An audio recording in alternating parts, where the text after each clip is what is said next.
A sprawling landscape of asphalt, oil-stained lanes, treacherous potholes too, that endless ribbon of highway on I-95.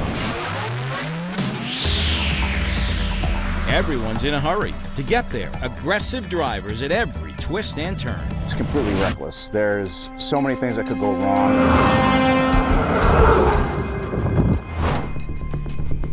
Negative injuries.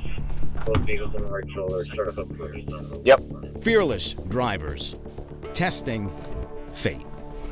Before our story's over, you'll understand why this Connecticut trooper shakes his head in disbelief when we tell him about one driver. Workers in DOT work zones feeling the dangers on the highway firsthand every day. There's that fine line between life and death. Work zone crash data for Connecticut from 2020 to 2022 obtained by News 8 is stunning. Nearly 2,600 crashes, and sadly, 11 people have died in construction zone related crashes. I've had co-workers that have been killed. You can't see it, but when we caught up with DOT worker Dave Ferraro on the highway one night, he was in pain. That awful day, he remembers it well, like yesterday. How could he ever forget it? Ended up with damage to all the muscles in my lower back.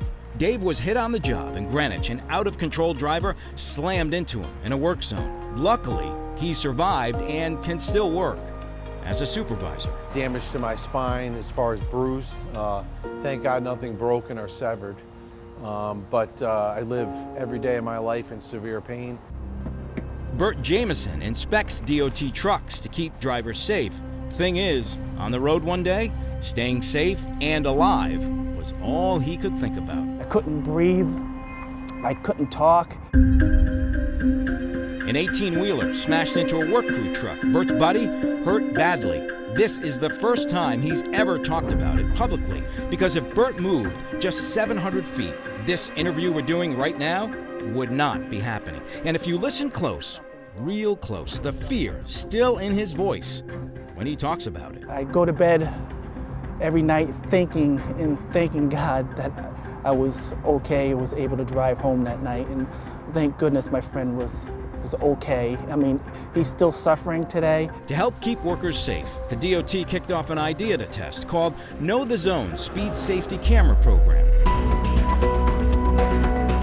To help cut down on crashes like this, where twisted metal, shattered glass, and bad decisions all come together. It started last April under special legislation and just wrapped up at the end of December. These high-tech SUVs with cameras placed in different spots, recording speeds, capturing license plates. Were drivers warned that these cameras were in place? Oh yes, they were. Plenty of signage saying, slow down. About 2.8 million drivers passed through the work zones set up with cameras. A little over 500,000 people were speeding by right next to workers, and 724 drivers got tickets for going too fast. Turns out the DOT was pretty lenient with this program. For example, if you were going through a work zone and the speed limit was 50 miles an hour, the DOT would allow you to go 65 miles an hour before you would get a warning letter. So how many warnings went out? Nearly 25,000. While the numbers show 20% of drivers were speeding, like everything, there are exceptions. The DOT saw 18 vehicles traveling more than 90 miles per hour. That's right, in a work zone. At speeds like that, You have a fraction of a second to make a decision, and your brain's not going to react fast enough to be able to stop that vehicle. and try stopping a car flying in a work zone going 107 miles per hour. That's what someone was doing in Norwalk. If you think he lost his license, think again. Person going 107 miles an hour. Somebody watching might say they shouldn't even be allowed to drive anymore.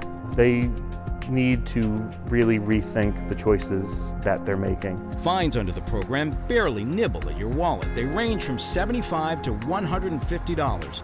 DOT says it's about education, not punishment. So you're hoping that the message gets through, hey look, we gave you a break, okay? We didn't give you a ticket, we could have, but slow down. Absolutely, and that was how the program came about, why it was developed. It wasn't to make money. It wasn't to play gotcha. Speed, the silent villain. It just doesn't take lives, it leaves behind a sea of suffering in its wake. These orange cones, each and every one of them, a heartbreaking reminder of DOT workers killed on a Connecticut highway. At every service plaza now, there's a memorial like this set up to remind you of their names, leaving behind wives, husbands, kids, all because someone was in a hurry. Just remember us out there as far as people that want to go home each day to our families. You know, everybody out there has a family to go home to.